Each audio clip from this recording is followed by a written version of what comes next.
자, 그러면은 문화재에 숨은 신비한 동물 사전을 집필하신 계획이라거나 또 작가님의 생각이라거나 여기 하는 내용 정말 재밌게 잘 들었습니다. 네. 자, 근데 오늘 작가님께서 올해 2024년 청룡의 해를 맞아 신비한 동물 중에서도 가장 상징성이 깊고도 유명한 용에 대해서 좀 설명을 해주신다고 네. 하셨어요. 네. 왜 그렇게 생각하셨나요? 우선 용이 우리가 알고 있는 상상의 동물 중에서 가장 친숙한 것 같아요. 가장 친숙하고 가장 많이 알려져 있어요. 하지만 많이 알려진 만큼 많이 모르는 부분도 많습니다. 그래서 기존에 알고 있었던 용에 대한 부분과 다른 숨겨진 이야기를 좀 해드릴까 합니다. 아, 정말 재밌겠습니다. 안 그래도 저희가 얼마 전에 경주를 같이 다녔었죠. 다녀왔습니다. 또 작가님의 바운더리 가서 청년의 고독, 그 경주의 어떤 문화재도 살펴보고 사찰도 살펴보고 많은 것을 봤는데 제가 보다 보니까 틈틈이 용이 있었어요. 네. 뭐 절에도 있고요. 아니면 어떤 문화재 어딘가에도 있고요. 네.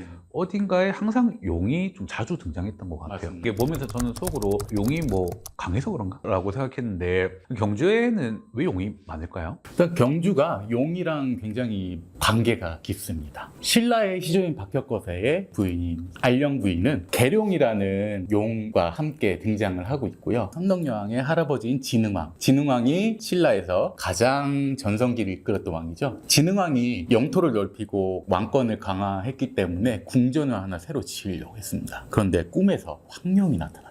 그래서 그 궁전토를 절로 만들어버려요. 그게 바로 황룡사지입니다. 그 이전에는 이제 진흥왕이 큰 사찰을 짓기 위해서 황룡사라는 사찰을 지은 거죠. 한번 가보셨으면 알겠지만 굉장히 터가 넓어요. 원래 궁전토였으니까 그만큼 넓고 동아시아에서 가장 큰 규모를 가지고 있었다고 합니다. 그렇군요. 그래서 경주 곳곳에도 있고 대한민국 곳곳에 또 용이 가는 게 많을 거예요. 네네. 사실 대한민국뿐만 아니라 일본이든 중국이든 동아시아든 혹은 또 서양까지도 네, 맞습니다. 전 세계에 걸쳐서 사실 용이란 존재는 어디나 있고 친숙하면서도 말씀하셨던 것처럼 잘 모르고 그래서 그 상징에 대해서 또 이야기에 대해서 설명해 주시겠어요? 네. 일단 용이라는 동물은 우리 순말로 이제 미르라고도 하죠. 우리 은하수를 흔히 미리네라고 하죠. 그게 뭐냐면 내가 내천. 결국 용이 논이는 하천이라는 뜻을 지니고 있습니다. 용은 물을 부리는 수신이기도 하고요. 우리나라 동양의 용의 기원을 먼저 말씀드리면요. 인도에서 먼저 발생이 됐습니다. 용을 보면 몸이 길다랗죠. 어떤 동물이 생각나시나요? 용이 몸이 길면 아무래도 뱀? 네, 그렇죠. 원래 용은 인도에서 킹코브라에서 발생된 나가라는 신이었습니다. 근데 이 나가가 불교의 수팝이 되죠. 다 스며들고 인도에서 중국으로 전해집니다. 그러면서 중국이 번역을 할 때 이제 나가를 용으로 번역을 하면서 불교의 용이 등장을 하게 된 계기가 됐습니다. 용도 굉장히 종류가 많습니다. 권초 강목에는 용이 사슴의 뿔, 잉어의 비늘, 낙타의 머리, 돼지 코 여러 가지 동물들이 합쳐진 하이브리드 생명체인데 우리가 알고 있는 드래곤 아시죠? 드래곤의 특징은 날개가 달린 겁니다. 우리 동양에도 드래곤처럼 날개 달린 용이 있습니다. 바로 그 용이 응용이라고 하는 용입니다. 그 응용은 중국뿐만이 아니라 우리나라 사찰 수미단이나 사찰 벽화에도 많이 표현이 되어 있고요. 그리고 이룡이라는 게 있습니다. 리라고 하는데요. 우리가 흔히 용이 되기 전 단계를 뭐라고 부르냐? 이무기라고 하죠. 이 이무기가 굉장히 많은 양면성을 지닌 동물인데 대표님께서는 이무기 하면 이미지가 좀 어떠실까요? 제가 생각하는 이무기의 이미지는 좀 실패한 사람? 승천하지 못하고 하늘 막 품고 떠돌아다니는 그런 네. 존재?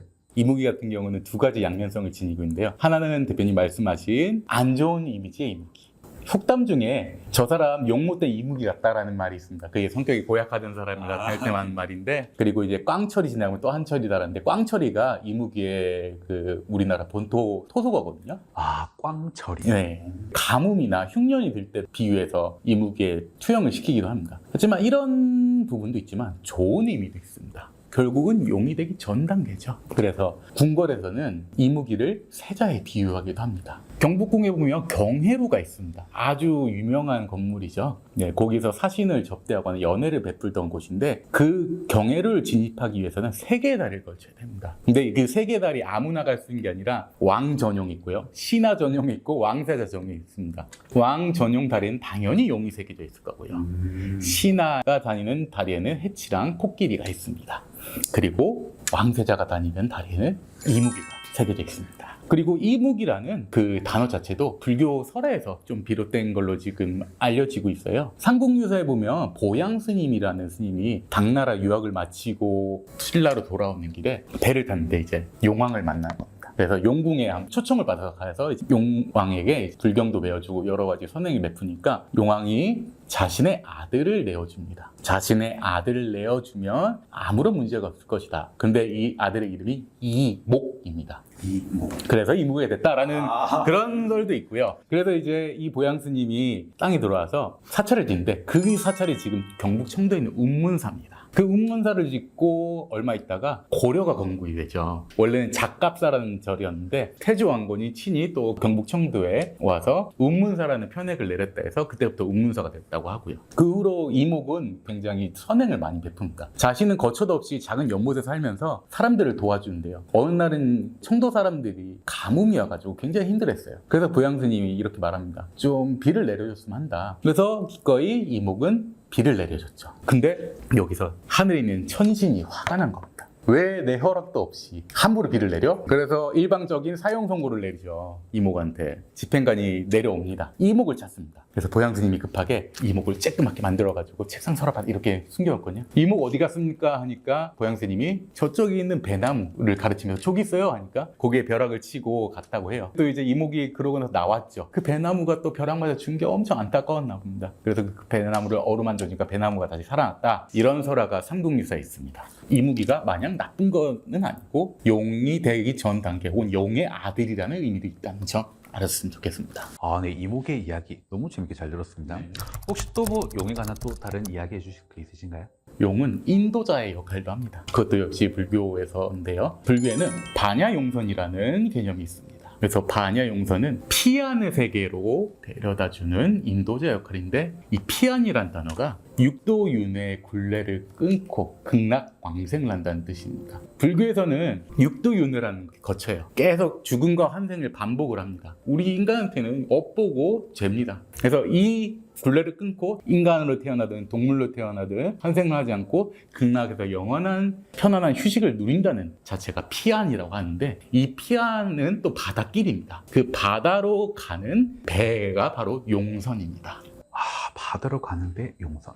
즉 인도자 역할을 하는 거네요. 네, 맞습니다. 네. 거기 보시면 이제 사찰벽화에도 많고요. 불화로도 많이 표현이 되는데 배에 중생들이 타고 있고요. 어떨 때는 극락세계를 관장하는 이제 아미타 부처님이 갈 때도 있고 지옥의 중생들을 구출하는 역할을 하는 지장보살이나 가이드 역할을 하는 일왕보살 혹은 중생을 구제하는 관음보살 등 불교에서 중생들을 도와주는 역할을 하는 불보살이 총등장을 하고 있어요. 같이 타고 있거나 혹은 인도로 하는 역할로 나와 있고요. 근데 배는 꽉 차면 타지 못하죠. 그래서 가끔씩 익살스러운 장면도 연출이 되는데요. 사찰 법당에 가다 보면 천장에 보면 나무로 조각된 용 모양의 배가 있습니다. 근데 그 용 모양의 배를 보면 줄이 매달려져 있고요.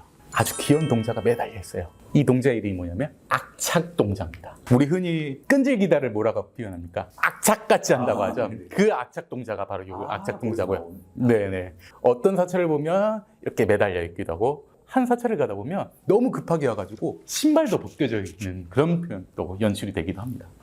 네. 결국 이제 이거는 정설은 아니지만 악착동자를 위해서 보살님이나 부처님께서 이렇게 줄을 던져주니까 그 매달려서 갔다라는 그런 설도 있습니다. 네. 그런 악착동자가 바로 이제 반야용선이랑 또 관련이 돼 있는 거고요. 중국에서 발생된 반야용선이 점점 이제 한국으로 넘어오면서 정형화되면서 다른 중국에 있는 것보다 훨씬 그 용의 모습이 좀 두각이 되는 모습을 좀 보이긴 합니다. 아까 말씀드린 아미타 부처님이나 다른 보살들이 함께 인도하는 모습이 시기가 지날수록 훨씬 더 부각이 됩니다. 그게 아마 그 당시 때 살았던 사람들이 극락에 혹은 죽어서 이상향에 가고 싶은 사람들의 염원이 거기 담겨 있는 거 아닌가 싶네요. 네.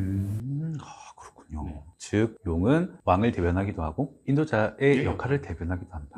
자, 그럼 아까 말씀해 주셨던 것처럼 용이 또 왕을 상징하기도 하는데 그 왕에 관한 이야기도 한번 해주시겠어요? 왕의 얼굴을 용안이라고 하고요. 그 다음에 왕이 입는 것을 용복라고 하는 등 왕의 모든 것을 용에 표현을 시켰죠. 그래서 왕의 복식을 보면 용이 이렇게 있습니다. 우리나라 조선 왕의 어진이라고 합니다. 그 어진을 보면 용포를 입고 있습니다. 근데 왕을 상징하는 용은 발가락이 5개입니다. 오조룡입니다. 태조 이성계, 조선 영조, 정조 할아버지 영조 그 어진을 보면 발가락이 5개 달린 오조룡을 볼 수 있는데, 특이한 거는 경복궁이나 황구단이라는 그 조선 왕실 궁궐에 있는 용인데요. 천장에 보면 용이 있습니다. 근데 그 용은 발가락이 5개가 아닙니다. 7개입니다. 럭키 세븐이죠.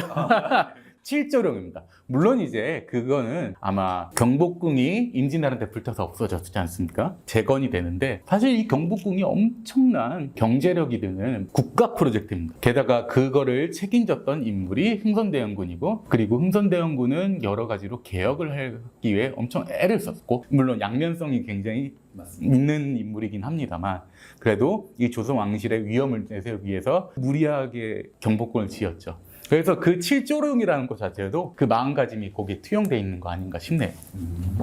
네, 그렇기도 하고 세종대왕 얘기가 또 있어요. 세종대왕과 용의 이야기요. 너무 재밌겠네요. 세종대왕은 우리가 알고 있듯이 엘리트 중에 엘리트, 호기심이 엄청 많으신 왕으로 알고 있는데, 세종실록에 이런 얘기 나옵니다. 하루는 세종대왕이 대신들한테 용이 결국 금수 혹 동물 아니냐, 그럼 어디 있다는 거야, 어디 있다고 물어보니까 신하들이 이게 아부르던 건지 혹은 진짜 그런 건지 알지 모르겠지만 평택에도 산다고 하고요, 뭐 천안 어디에서도 봤다고 합니다. 그러고 나서 끝났는데, 얼마 안 있다가 지금으로 치면 제 도지사를 지내신 분이 제주도에서 5마리 용이 승천하다가 한 마리가 이렇게 떨어졌다, 그걸 목격했다라고 이제 보고를 올립니다. 그러니까 세종대왕이 번뜩이면서 어떻게 생겼어? 뭐 천둥과 뭐 구름이 있어? 뭐 털은 어때? 뭔 어때? 뭐 이것저것 막 물어보다가 결국은 그 재본사랑 말 데리고 오라고 우리 궁궐로 와 라는 그런 얘기가 있어요. 실제로 용이 그만큼 친숙하다는 의미였지 않을까 싶고요. 그리고 항해일지를 보면 용에 대한 기록이 있어요. 명나라로 가는 사신 일행들이 배를 타고 가는 도중에 갑자기 구름이 끼고 황색깔의 번쩍하는 빛이 나고